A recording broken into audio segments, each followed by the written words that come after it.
We've heard it all before and maybe even thought it. Why don't they just leave? It's often the first piece of advice given to someone in an abusive relationship. But have you ever stopped to ask what that question really communicates about who's accountable for violence?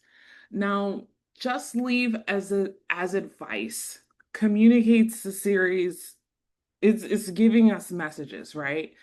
Well, if just leave is the solution to end abuse, then what is it saying about why is abuse happening? Why won't it stop?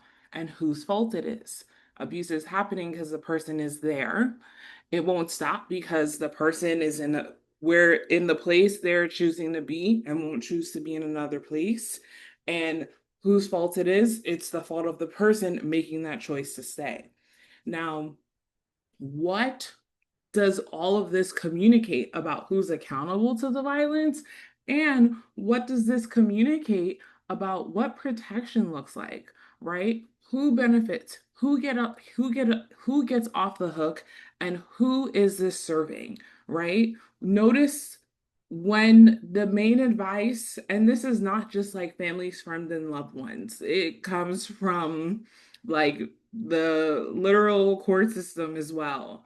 When that advice is centered, think about who we're not talking about. We're not talking about the abuser, the person choosing violence. We're not talking about the community. We're not other people or institutions within the community that can work to hold the abuser accountable.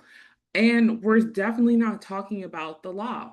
It's just sort of accepted, like, well, that's just what the law is, and it is what it is, right?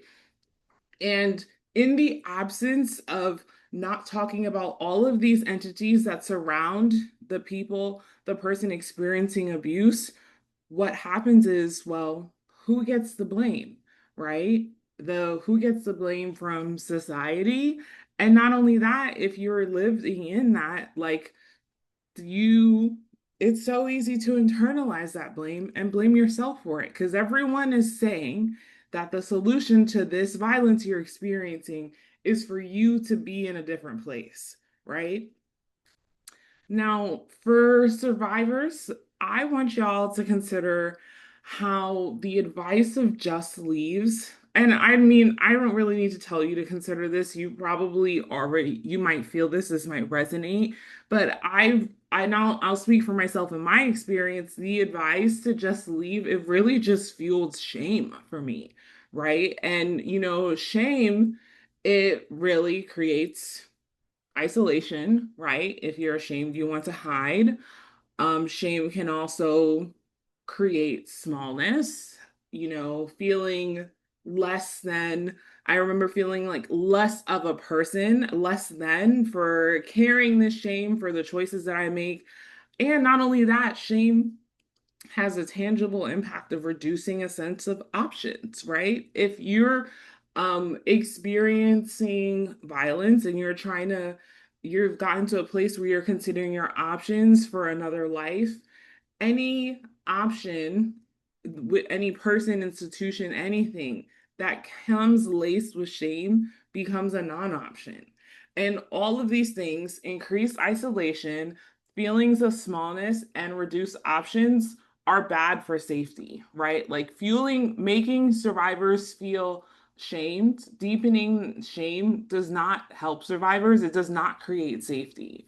And what I want to know is without the cop out of the just leave advice, what is left instead, right? What does that tell you about our solutions for partner abuse, our willingness to help people? And do you accept that? Do you accept the answers to any of these questions?